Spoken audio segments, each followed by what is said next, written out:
Hi అండి. Hello. నమస్తే. నేను మీ జర్నలిస్ట్ గోపిని. మరికొన్ని గంటల్లోనే అక్టోబర్ నెలకు సంబంధించి పింఛన్లు మీరు తీసుకోబోతున్నారు. అయితే మనం ముందుగా చెప్పుకున్నట్టు ప్రకారం గత 2 రోజుల క్రితమే మనం డిస్కస్ చేయడం జరిగింది. పింఛన్లకి సంబంధించి అంటే ఇవాళ లీవ్ కాబట్టి నిన్ననే ఆల్రెడీ బ్యాంక్స్ ద్వారా గ్రామ సచివాలయాల సిబ్బందంతా కూడా మీకు డబ్బులు ఇవ్వాల్సిందంతా కూడా తీసుకోవడం జరిగింది. ఆ పాత లిస్టు ప్రకారమే తీసుకోవడం జరిగింది. గతంలో మీకు ఏ విధంగా పింఛన్లు వచ్చాయో వాటినే పూర్తి స్థాయిలో ఈ ఈ నెల కూడా ఇవ్వబోతా ఉన్నారు.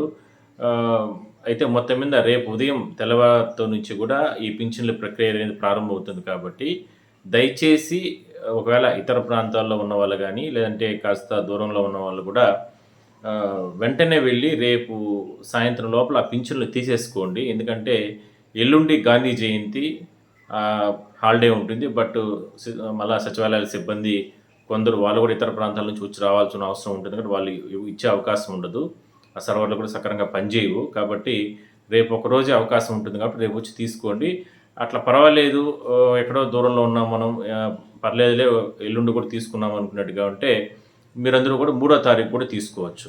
అయితే ఈ పింఛన్లకు సంబంధించి ఇవాళ అక్టోబర్ 1న అందించే పింఛన్ల కోసం 2 పాయింట్ అంటే 2,745 కోట్ల రూపాయలు ఇప్పటికే అంటే ప్రభుత్వం అంటే దాదాపుగా 2,745 కోట్ల రూపాయలు పింఛన్ల కోసమే ప్రభుత్వం నెల నెలా ఖర్చు చేస్తుంది. ఇదంతా కూడా ఇప్పటికే సచివాలయాల సిబ్బందికి సెర్చ్ శాఖ మంత్రి కొండపల్లి శ్రీనివాసరావు చెప్పడం జరిగింది, ఆయన పంపించినట్లు.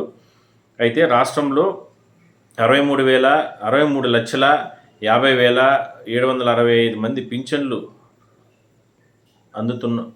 వాళ్ళకి ఇవ్వబోతున్నట్లు మంత్రి ఒక ప్రకటనలో చెప్పడం జరిగింది. దీనికి అదనంగా కొత్తగా మంజూరు చేసిన 10,578 స్పౌజ్ పెన్షన్లు అంటే భార్య లేదా భర్త మరణిస్తే జీవించి ఉన్నవారికి ఇచ్చే పింఛను, భర్తలు చనిపోయి ఉంటారు కదా వాళ్ళకి కోసం ప్రభుత్వం మరో 4.23 కోట్ల రూపాయలు విడుదల చేసినట్లు ఆయన చెప్పడం జరిగింది.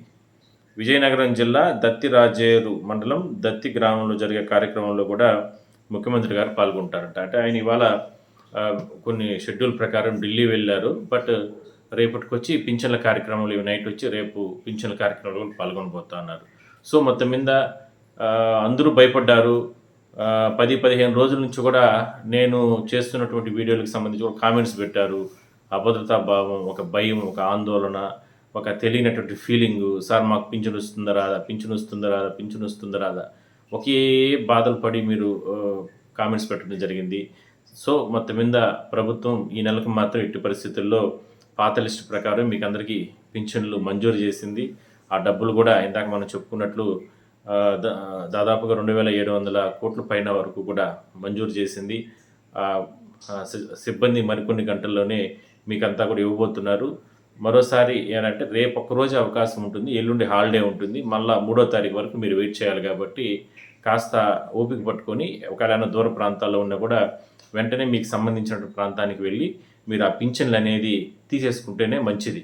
సో నెక్స్ట్ మంత్ కథ మళ్ళీ ఆలోచిద్దాం ఇంకా. ఎందుకంటే ఈ సదరన్ సర్టిఫికెట్లు, పింఛన్లు తీసుకునేటువంటి ఈ పండగ వాతావరణంలో ఆ సర్టిఫికెట్ల గురించి, ఆ ఇష్యూస్ గురించి తర్వాత మనం మాట్లాడదాం. సో మొత్తం మీద మాత్రం మరి కొన్ని గంటల్లో పింఛన్ల ప్రక్రియ అంటే మీకు పంపిణీ చేసే కార్యక్రమం ప్రారంభం కాబోతుంది. కాబట్టి సంతోషంగా మీరందరూ కూడా పెన్షన్దారులు, ముఖ్యంగా దివ్యాంగులు, మీరు పడుతున్న బాధలు చాలా రకాలుగా చెప్పారు కాబట్టి వీళ్ళందరూ కూడా దగ్గరుండి ఫస్ట్ పింఛన్లు తీసుకోండి. దాని తర్వాత మళ్ళీ లేటెస్ట్ అప్డేట్ గురించి ఇవన్నీ కూడా మనం డిస్కస్ చేద్దాం.